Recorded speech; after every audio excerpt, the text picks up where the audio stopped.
മട്ടുപ്പാവിൽ നെല്ല് വളർന്നു നിൽക്കുന്ന കണ്ടിട്ടുണ്ടോ? അതും ഗ്രോ ബാഗിൽ.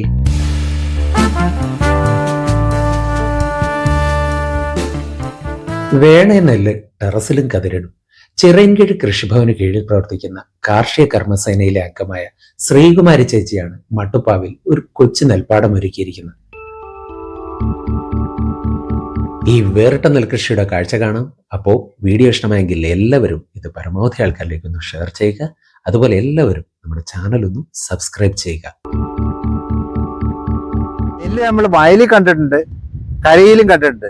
കരയിലും വെള്ളത്തിലും ഒരുപോലെ വളരുന്ന ഒരു ചെടിയാണ് നെല്ല്. പക്ഷേ ടെറസിൽ ആരും കണ്ടു കാണത്തില്ല. ഇതേ ടെറസിൽ നമ്മുടെ ശ്രീകുമാരി എന്ന് പറയുന്ന ഒരു കർഷക ഗ്രോ ബാഗിലാണ് ഈ നെല്ല് കൃഷി ചെയ്തിരിക്കുന്നത്.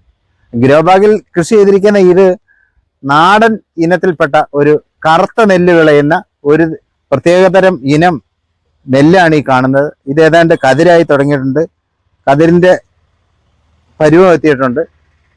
ഉടൻ തന്നെ ഇത് കതിരാവുന്നതാണ്. ഒരു ഗ്രോ ബാഗിൽ നിന്ന് ഏറ്റവും ചുരുങ്ങിയത് നമുക്കൊരു 400-500 ഗ്രാം നെല്ല് കിട്ടും. 400-500 ഗ്രാം എന്ന് പറഞ്ഞാൽ ഇത് ഒരു 25-30 ബ്രാഞ്ചസ് ഉണ്ട്, ടില്ലേഴ്സ്. ഈ ബ്രാഞ്ചിൽ നിന്ന് ഇതിൽ നിന്നും ഓരോ കതിര് വീതം.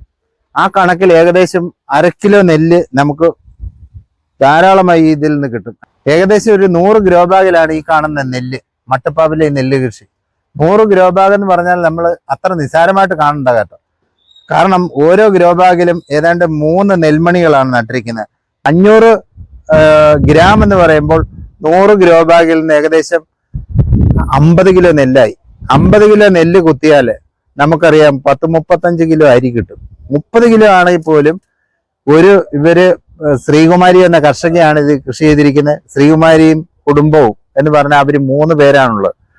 ഒരു 35 കിലോ അരി ഉണ്ടെങ്കിൽ അവർക്ക് 2-3 മാസത്തേക്കുള്ള സുഭിക്ഷമായിട്ടുള്ള അരി സ്വന്തമായിട്ട് മട്ടുപ്പാവിൽ ഉണ്ടാക്കിയിരിക്കുകയാണ്. അപ്പം മട്ടുപ്പാവ് കൃഷി എന്ന് പറയുന്നത് നമ്മളൊക്കെ പലപ്പോഴും ആലോചിച്ചിട്ടുള്ള പച്ചക്കറി കൃഷി മാത്രമാണ്. പക്ഷെ പച്ചക്കറി മാത്രമല്ല, നെല്ലും ഇത്തരത്തിൽ കൃഷി ചെയ്യാവുന്ന ശ്രീകുമാരി, ചിറയൻകീഴിലെ ശ്രീകുമാരി തെളിയിച്ചിരിക്കുകയാണ്. എന്റെ പേര് ശ്രീകുമാരി എന്നാണ്. ഞാൻ ഒരുപാട് സ്ഥലത്ത് പാട്ടത്തിന് വസ്തു എടുത്ത് പച്ചക്കറി കൃഷി, മരച്ചീനി കൃഷിയൊക്കെ ചെയ്യുന്ന വ്യക്തിയാണ്. ടെറസിൽ കൂടാതെ കുറെയൊക്കെ പച്ചക്കറി കൃഷി ചെയ്തിട്ടുണ്ട്. ഇപ്പം എനിക്കൊരാഗ്രഹം, ടെറസില് കരനെല്ല് കൃഷി ചെയ്യണമെന്നൊരാഗ്രഹം തോന്നി. അതിന് നമ്മുടെ കൃഷി ഓഫീസർ എന്നെ കൂടുതൽ പ്രോത്സാഹിപ്പിക്കുകയും വിത്ത് തരികയും ചെയ്ത് അതിന്റെ അടിസ്ഥാനത്തിൽ ഞാനൊരു 100 ഗ്രോ ബാഗില് കരനെല്ല് കൃഷി ചെയ്തു.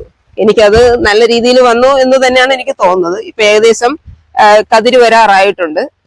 അപ്പൊ നല്ല രീതിയിലാണെന്ന് കൃഷി ഓഫീസർ കണ്ടിട്ട് പറയുന്നുണ്ട്. ഗ്രോ ബാഗില് പോട്ടിംഗ് മിശ്രിതം മണല്, മണ്ണ്, ചേറ്, ചാണകപ്പൊടി, വേപ്പും പിണ്ണാക്ക്, എല്ലുപൊടി, ഇത് 3 കൂടി ഇട്ടുള്ള പോട്ടിംഗ് മിശ്രിതം നിറച്ച് നമ്മള് വിത്തിട്ട് ആണ് നട്ടിരിക്കുന്നത്. എന്നിട്ട് നമ്മൾ കൂടെ ഇതില് ചാണകക്ലറി ഒഴിക്കുകയും ജൈവവളം മാത്രം ചെയ്ത് ഉള്ളതാണിത്. ഇതിൽ രാസവളങ്ങളൊന്നും ഉപയോഗിച്ചിട്ടില്ല. താല്പര്യം തോന്നാൻ കാര്യം, നമ്മുടെ കൃഷി ഓഫീസറെ നമ്മുടെ ഗ്രൂപ്പിലൊക്കെ ഇട്ട് ഇതേപോലെ ഒരു വീട്ടില് ഒരു നെൽമണിയെങ്കിലും നട്ടുള്ള ഒരു ഗ്രോ ബാഗ് കാണണം, ഒരു വീട് പോലും ഒഴിയാതെ നെൽകൃഷി ചെയ്യണം എന്ന് സാർ ഒരു ഇത് പറഞ്ഞു.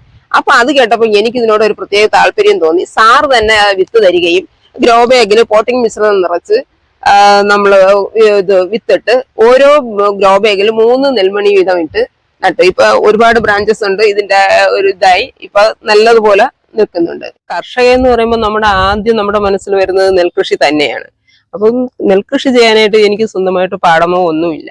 അപ്പോഴത്തേക്കാണ് ഇങ്ങനെ ജെയ്മസ് സാറ് വീട്ടിൽ കൃഷി ചെയ്യുന്ന കരനെൽ കൃഷി ചെയ്യുന്നതിനെ കുറിച്ച് പറഞ്ഞു. എന്നാ ശരി, ഒന്ന് വീട്ടിലൊന്ന് ടെറസിൽ കൃഷി ചെയ്തൊന്ന് പരീക്ഷിച്ച് നോക്കാമെന്ന് പറഞ്ഞു ഞാൻ ചെയ്ത്. അപ്പൊ അത് നല്ല രീതിയിൽ വരികയും ചെയ്തു. ഇനി എന്തായാലും ഇതിനേക്കാളും നല്ല രീതിയിൽ അടുത്ത പ്രാവശ്യം കൃഷി ചെയ്യണം എന്ന് തന്നെയാണ് എന്റെ ആഗ്രഹം. കാരണം ഈ നെല്ലൊക്കെ കൊയ്ത് ഇങ്ങനെ ആളുകൾ കൊണ്ടുപോവുകയും ആ വയലിലെ ഇതൊക്കെ കാണുമ്പോൾ ഇവിടെ അടുത്തൊക്കെ വയലുകളുണ്ട്. ഭയങ്കര ഒരു സന്തോഷമുള്ള കാര്യമാണ് അത് കാണുമ്പോൾ തന്നെ.